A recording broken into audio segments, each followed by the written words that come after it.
Welcome to Families in Action on your hometown station, AM 1220 KHTS. I'm Cary Quashen, along with my co-host Michael Doherty, a.k.a. The Silver Fox. Hey, Cary, welcome back. You know, we haven't been here together in I a know. few. It's been strange. I did the show with know. Stephanie Right. Monday. It was nice to be. Stephanie was here. Where was I last week? I was out of town. Where was I? I don't know. Oh, fishing. Oh, that's exactly right. I was in the middle of the ocean, and I'm catching fish. And let me tell you something. We didn't catch them. It wasn't fishing. It was catching. Wow. We found the tuna. And we You caught. showed me the pictures. Oh, I'm telling you. I saw the proof. 20-something, over 200 fish. Yeah. We just kept bringing them in to the point where we didn't want to catch them anymore. Our arms were falling off. They were only about 6 inches long. Oh, yeah, Something yeah. wrong. Okay, I got pictures to prove it. He has pictures. I do. I got Little pictures net to in prove the bait tank, is that what you're saying? Exactly. It was the little sardines that the pictures are.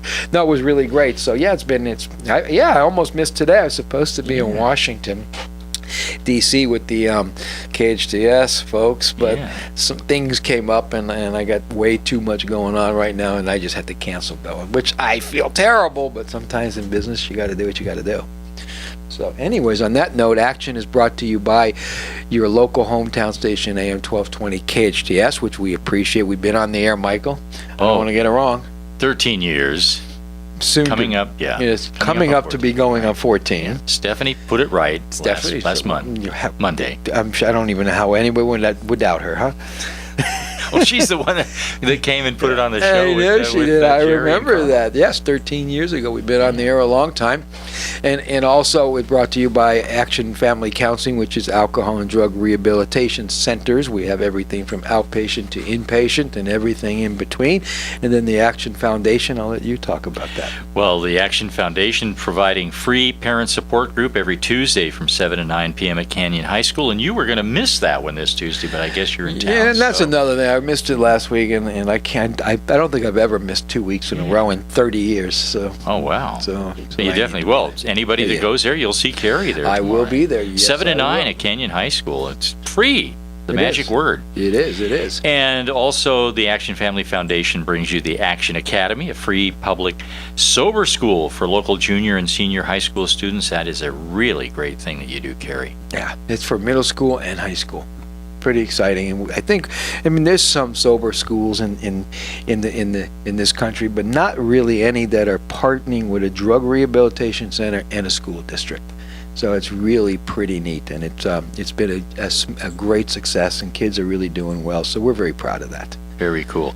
Well, now, Cary, I do have some action items, but before we get to that, you want to introduce our... I'm gonna let you do it. You're closer. Well, yeah, I am closer. Yeah, but we have two now. You know, Two of our favorite guests. You talk about this all the time I about know. that some guests that we have here that are just SCV heroes. And That's- these two guys fall certainly. We into that. got them. They're here. That's right. Look, we're talking about Dan Broyles from Grace Baptist Church. Welcome to Families in Action once again, Dan. Well, thanks for having me. Appreciate it. Always a pleasure. And Larry Shallard from College of the Canyons. Larry, welcome to Families in Action. Great to see you again, as always. Nice to see you. Thanks for having me. Now, we wanted to bring you two both in because what we're going to talk about, you may, after your jaw drops, you may have something to say about some of these things. These Cary. are our action items. We always have action items in the beginning of the show. And Michael and Stephanie, I mean, they really do a lot of footwork to get to these items, and it's important stuff. We do. Well, you know, today, September 19th through September 23rd, that's this week, the show is live, is National Opioid and Heroin Awareness Week. Now, on Families in Action, Cary and I talk about I the following. thought it was always that here on this show. It is. That's what I was saying. We always talk about the following statistic. Each and every week we mention that every 19 minutes someone in the U.S. dies from an accidental overdose, and that means that during this 1 hour show, 3 people will die. But we've here- been saying every week that those numbers are old. That's right. And they're going to go up. But here is a brand new bone-chilling number for you. Are you ready for this? Yep. Every day, 129 people die of a drug overdose, and 61% of those deaths are related to pharmaceutical opioids and heroin. That means that during this 1 hour show, 5 people will die. So it went from 3 to 5. That makes 3 to 5. perfect sense, because we've been saying that every week, that these are old statistics. And these, Michael, are probably still old. My guess is the numbers still go up. Yeah, they're talking, generally when we read the numbers, they're coming from 2014. And there just Exactly. isn't anything new out there. And our epidemic has gotten a lot worse. There's studies now that are even saying that a lot of the heroin that is out there today is really not heroin. It might be some, but it's cut so dramatically with fentanyl that more and more people are dying. Well, in a few moments, I have another action file item regarding what Canada is doing. But listen to this one from the U.S. Prescription opioid overdose abuse and dependence costs. Hold on to your hats. Well, you didn't say heroin. You said prescription drugs. Prescription Okay, let's opioid just get that overdose straight. and abuse and dependence costs. I'm sure people are wondering, gee, what does it cost with all of the health care and all of that? Hold on to your hats. $78.5 billion. That's billion with a B annually. Wow. Cary, And that's only slightly more than you make in a week, right? Exactly. That's a lot of money. That's a lot of money. It costs us a lot of money economically, and worse than that, in lives right now. And I was going to say, if we don't do something, we are doing something. It's all over the news. The president candidates are talking about it. The White House is talking about it. They're throwing money into it. Everybody's saying, let's do something. But it's more than that. We also got to attack the insurance companies that don't want to give treatment to these people. So Yeah. it's a whole package that we really need to. I'm going to start screaming again about it on television. We got to do something. Well, the insurance situation is definitely a problem. That is a Right. fact. Everybody knows we have this problem. Now we got to do something about it. Now here's another one from the action file, and this one, when I first saw it, I thought I just thought this was sad. Canada approves prescription heroin. Canadian doctors dealing with patients who have proved unable to stop taking heroin can now go ahead and prescribe them heroin. Justin Trudeau's government has reinstated a policy that allows doctors to prescribe diacetyl morphine, pharmaceutical-grade heroin, to severely addicted patients if other methods of treatment fail. In Canada, in Vancouver, BC's Crosstown Clinic, which currently runs the only such program anywhere in the U.S. and Canada, addicts can come in daily for up to 3 injections. The lead physician, Scott McDonald, says his patients are hardcore long-term users and that one has been using the drug, this is heroin again, for 50 years. The program is kind of a last resort to get them into care and get them off the streets. We see them come to us every day rather than staying on the streets. This is giving addicts this doesn't cure their habit, but it prevents many overdose deaths and reduces both healthcare costs and crime. Fatal overdoses of illicit drugs have soared in Canada this year, and the Vancouver Sun reported that in May, as many deaths were caused by the cheaper and more potent fentanyl. It's almost completely replaced genuine heroin on the streets, although dealers still claim they are selling the real thing. Cary, what do you say about that one? I'm not even going to say anything. I'm just going to say, wow, and I'll leave it at that. How's that? So it's going to look exactly the same. You can't tell the difference. I mean, how would you tell the difference if you wanted to? Well, I think what's going on now is 2 different pieces. One is the fentanyl, and you really can't tell the difference. I mean, because here's the deal. The dealers might even believe they're selling heroin, but the people that are cutting it and mixing it up are selling it as a high-grade heroin when it's not. It's a high-grade fentanyl, which is causing deaths. That's number one. Number two is, I mean, what do you say about legalization of heroin? I mean, what do you say? I get what they're trying to do. They're trying to stop the overdoses, but there's all kinds of other things that we can do. There is Suboxone and Subutex, and I mean, there's things out there that we can do. But I'm not even going to get into the argument because we can be here all day. Wow. Well, Cary, it's time to lead into the Dan and Larry show. I think we ought to do that. And I need to read something here to set this up because September is National Suicide Prevention Month. Now check this out. Suicide rates in the U.S. have skyrocketed to their highest in 3 decades. More Americans are taking their own lives today than they have at any other point, in the past 3 decades. Suicide rates rose close to steadily from 1999 to 2014, the most recent year for which we have data, according to the new report released just Friday from the Center for Disease Control and Prevention. Excuse me.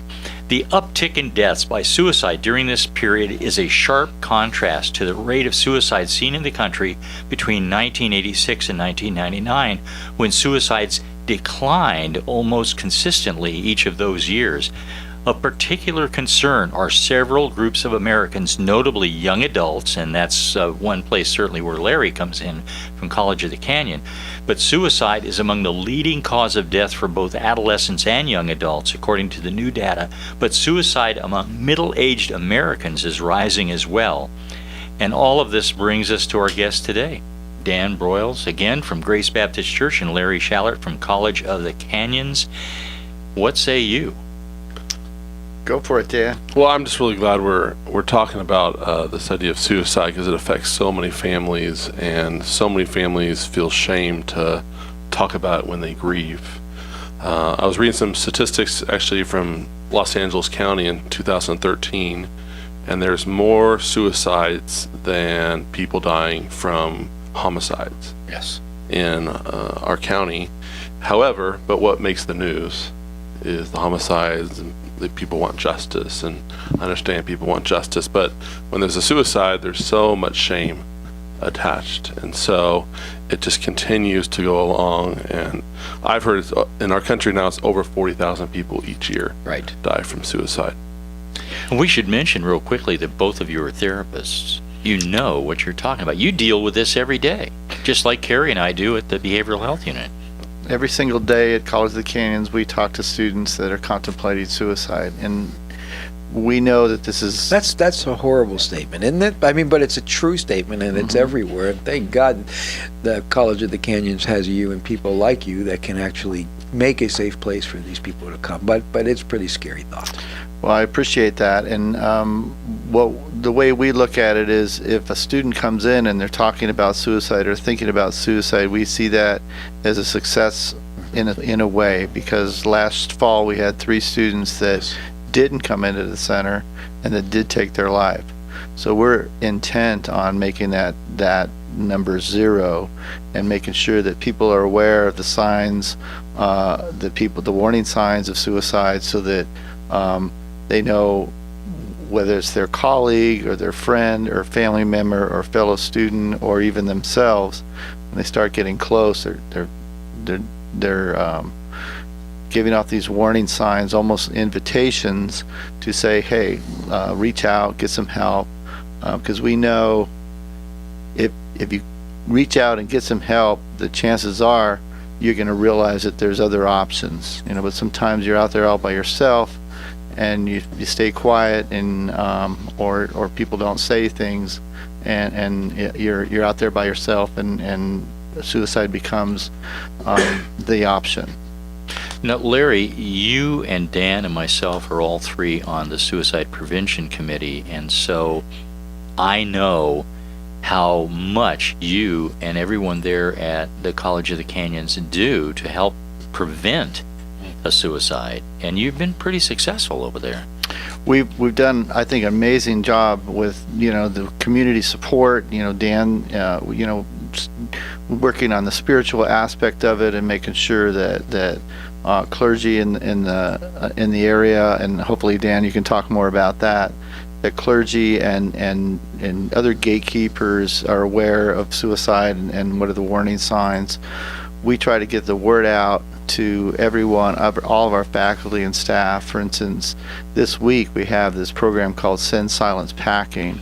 We're wanting people to be aware of this. It's a community event, but what it is 1,100 suicides will be spread out in the Honor Grove, 1,100 backpacks, excuse me, and they're going to represent the 1,100 students, college students, that take their life every single year in the United States.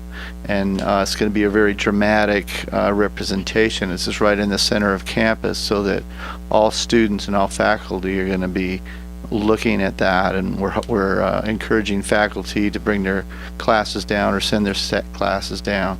And then a lot of resources will be there as well. We'll have a therapist at least one therapist there. We have lots of volunteers there the whole day, and some of our community providers will be there in the new time. So we're doing everything we can possibly do to bring awareness to this issue so that students do reach out for help when they're feeling trapped or hopeless. Now, Sin Silence Packing is a national touring presentation, right? And I've seen pictures of it online. It's very impressive when you see the backpacks laid out there. It's extremely dramatic.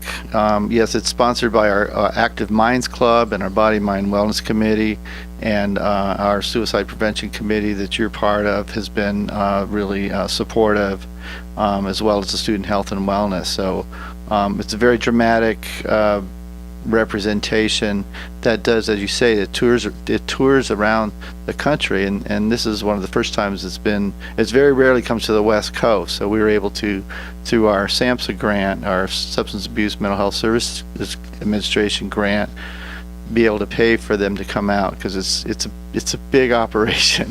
So we're hoping everybody gets a chance to take a look at it. But yeah, our Active Minds Club is hooked up with the National Active Minds Club, and to bring it here to Southern California.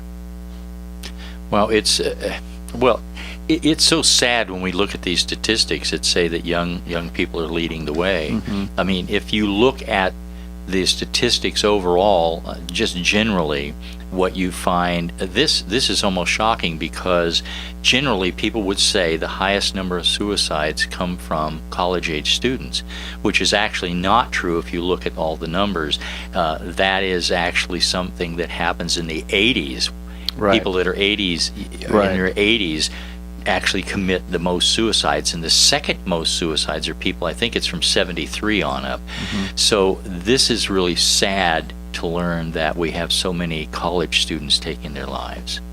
Yes, and I'm glad you mentioned that, because we sometimes ignore the depression and hopeless feelings that our seniors encounter.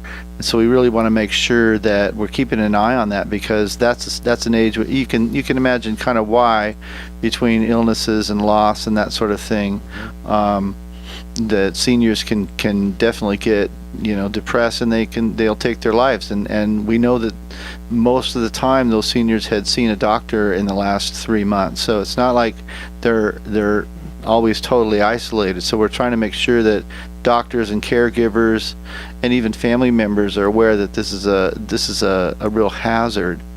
And when it comes to college students, we're very aware, as well as high school students, but particularly college students this week we're looking at. We know that they get depressed, but they're also under a lot of stress. They're under a lot of stress from school, from tests, from time management, from jobs, and all that kind of stuff. But they also, on top of that, can have depression. They have mental illness. They might be LGBTQ, or where they haven't totally gotten to the point where they feel acceptance of themselves or their situation, or they might be being bullied. They might be on the autism spectrum.